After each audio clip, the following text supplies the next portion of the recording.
What's up, everyone? Back for another beer review, and today is day 8 of the 7th annual 10 Days of Pumpkin here on the channel. And the beer I'm reviewing today comes from Grey Sail Brewing of Rhode Island, and they are out of Westerly, Rhode Island, and this is their Headless Oarsman, the 2024 release. So this is a pumpkin ale, and on the other side of the label it says malt beverage with natural flavors. It comes in at 6.5% alcohol by volume. No IBUs listed in time of review.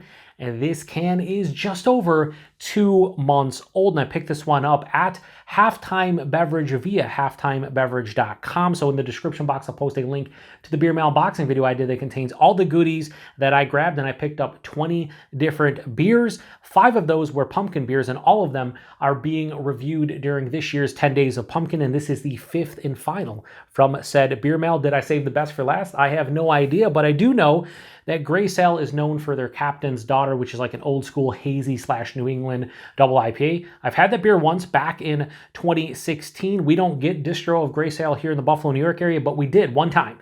That showed up in like another beer from them, and I picked up the Captain's Daughter. Absolutely fantastic, especially for hop forward beers back then. I'd like to review it at some point in the future, so we'll see if I can get my hands on a can or two of it at some point.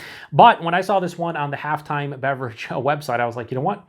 Let's get it. This was actually a backup pumpkin beer in case a couple other beers didn't show up or I couldn't grab them for the 10 Days of Pumpkin. I'm glad I picked it up because I ended up needing it. So again, it's a pumpkin ale. They say autumn spices. They have a write-up here on the side that does mention cinnamon and clove. We'll read it at the end if I remember. If not, I'll probably post it in the description box. But I don't know if this is actually brewed with real pumpkin or it's just pumpkin, pumpkin spices, aka pumpkin pie spices. But I guess we'll see. So I'm going to crack it open and get it in the glass and see what we got going on here. So I'm hoping for a nice, pumpkin ale. That's pretty much what I'm looking for here. I've had a couple so far in the 10 Days of Pumpkin, the Gourd Reaper from Narragansett and the Ichabod from New Holland, both really nice, just regular pumpkin ales. So I'm hoping this is in that realm where, pumpkin, spices, that's all we need.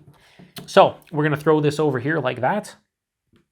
And we are going to look at this one. So the head is dissipating quite quickly, but it has a beautiful burnt orange color.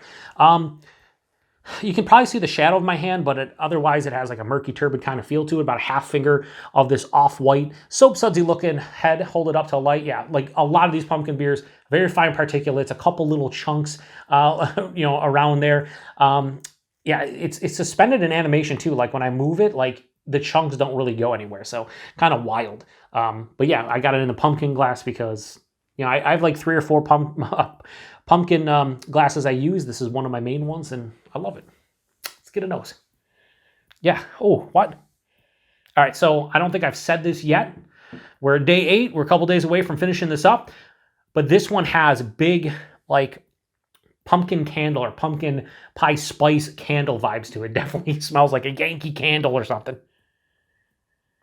Yeah, huge on clove. I'm getting a little bit of ginger, allspice.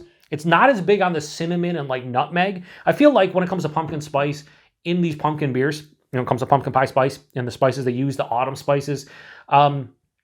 Usually cinnamon and nutmeg are the most dominant spice characters that seem to be used. But this year, I've been noticing that I'm getting more clove, more ginger, and more like a sharpness, like those two specifically. But then like a little bit of allspice, maybe even coriander. And that's what's happening here. I'd say clove, ginger, allspice. It smells sweet. It almost smells, like a pumpkin spice latte minus the coffee. It's sweet, brown sugar, a little bit of like caramel, a nice sweeter, maltier vibe to it. Yeah, I mean, it smells nice, but it's a little bit too intense and a little bit too of that Yankee candle leaning kind of like spice character where I don't want to say it smells synthetic, but it kind of does. I don't know. I don't know about this one. We'll see. Let's get into it. Cheers, everyone.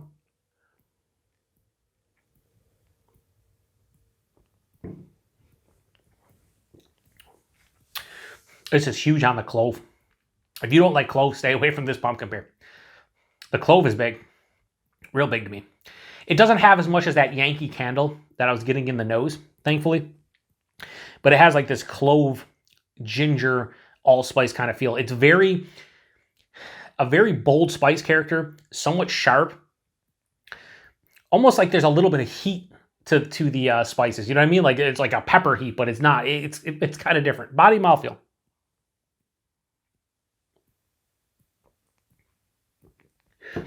Body's like lower side of medium, approaching medium, 6.5%. I'm okay with that. The mouthfeel. This is a really crisp pumpkin beer. Might be the most crisp of the ones I've had.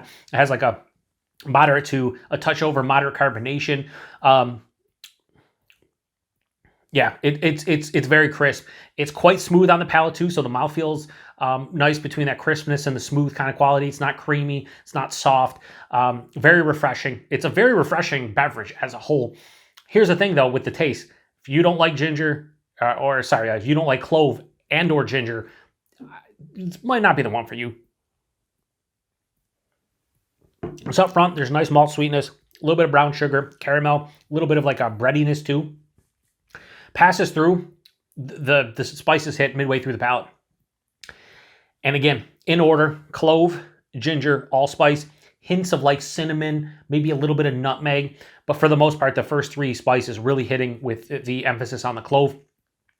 There is a little bit of a touch of a generic earthiness throughout, like omnipresent. So maybe they are using real pumpkin. I don't know. Maybe that's just my mind playing tricks on me, thinking like the spice in conjunction with the maltiness get me a little bit of earthiness. But that's what I'm left with, is like this spicy, earthy kind of finish, almost slightly vegetal.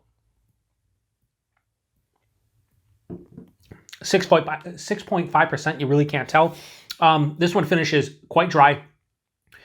Little bit of bitterness, very, very minute amount of bitterness. This is more dry than bitter.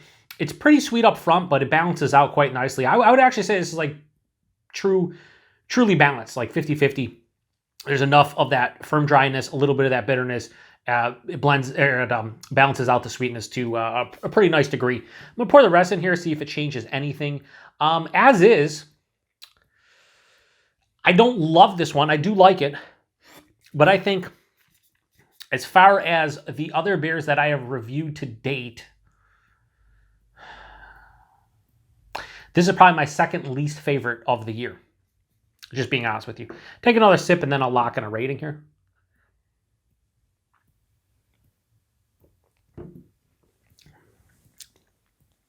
Yeah, I think the main issue I'm having with this one is that clove to me and what I think is ginger, but definitely clove. A little bit too sharp, a little bit too intense, just too much of that specific spice character. I'd want some nutmeg in here, definitely some cinnamon to really balance it out, the spice character. However, if you love clove and or ginger and you like pumpkin beer, check this one out because this would be right in your wheelhouse. It's not as bad as the Ithaca. I always forget the name of the Ithaca pumpkin beer I reviewed a couple years ago, but that was a straight on ginger bomb that was like almost too much of just one specific spice. This isn't to that level, but it's just a little bit too much for what I'm looking for as a whole. So I'm trying to think of the pumpkin beers that I've had this year. You know, we're on day 8. This is either the second worst or third worst of this year to date. It's not bad whatsoever. Like, I do definitely enjoy this one, but at the same time, I don't love it, if that makes any sense. So I'm going to give Headless Oarsman, the 2024 release from Grace Ale, I'm going to give this a low 3.75. I'll go 3.7. That's probably the best I could do on this. Again, it's not bad, and you know, it's on the eye of the beholder. You've probably heard, if you watch beer reviews or you just talk to people about beer, you always hear beer is subjective. And it is the truth. A lot of things, most things in life are subjective when it comes to food, drinks, music, movies, whatever, right? It's subjective. It's definitely subjective and not objective in a lot of respects. For a beer like this, I could see someone who loves clove and ginger just absolutely loving this one, being like, that's exactly what I want out of it. And then other people who hate those two spices never want to drink this one again, probably be a drain pour. I'm kind of in between, but I'd say I do enjoy this one. I gave it 3.7. I think that's a nice score. If there was a better blend of spices or the clove and ginger were toned down, I would probably give this like a high 3.75 into a low 4. That's kind of the difference. So they do have the spiel here. It says, this hauntingly delicious pumpkin ale was inspired by Sleepy Hollow's eerie legends. Brewed with pumpkin spice flavor, it offers a rich malty taste with hints of cinnamon and clove. Definitely not hints. Definitely not. Hints of cinnamon, yes. Definitely not clove. Clove is big.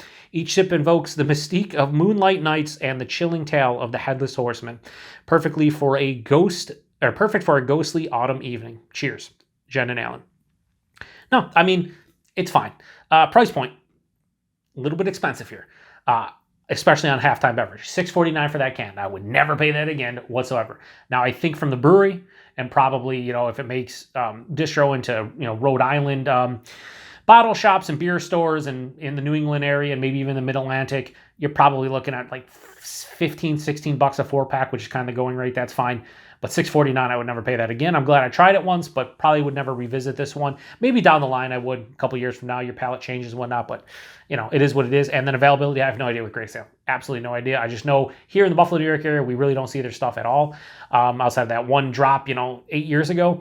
So if you've had this one before, post in the comment section. Let me know what you thought about it. Are there any other beers from Grey Sail that I should check out at some point down the road outside of Captain's Daughter? 6.5%. Can't really tell, although maybe a slight warming in the chest, which is rare for a sub 7% beer, but nothing that I'm concerned about. Certainly nothing on the palate. Yeah, I mean, body, mouthfeel are fine. The first, say, 2/3, 3/4 of the palate I enjoy. It's just tone down that clove, that ginger. And I'm on board. There might not even be ginger in here, but that's, again, what I am picking up on my palate. But definitely the clove is 100% here. And it's just a little bit too heavy-handed for me. Just a little bit too heavy-handed. So 3.7 out of 5. Anyway, that was day 8. Come back tomorrow for day 9, which is Mortalis's Venus, the Pumpkin Loaf variant 2024 release. It is a Western New York Wednesday, the second one of the 10 Days of Pumpkin. And I'm looking forward to trying that beer. Wanted to try it for the last couple of years. Couldn't get my hands on it this year. I did. Can't wait. Anyway, appreciate it. To the next one. Cheers.